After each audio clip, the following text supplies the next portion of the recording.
Градоначалникот на општина Газибаба Бобан Стевковски денеска информираше дека општината објавува јавен повик за субвенционирање на граѓаните за вградување уреди за течен газ, метан или друг вид на алтернативно гориво по возилата за 2026 година. Во својата објава на социјалните мрежи, Стевковски ги повика сите жители на општината да аплицираат за субвенции со цел модернизација на возилата.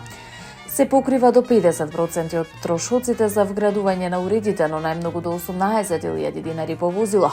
Опцијата важи за едно возило по семејство. Повикот е отворен до 30 ноември 2026 или до исцрпување на средствата. Право на учество имаат жителите на Газибаба кои поседуваат возило произведено по 1 јануари 2007 година и ќе вградат уред по објавувањето на повикот. Аплицирањето се врши со доставување барање и соодветна документација во затворен плик до општината.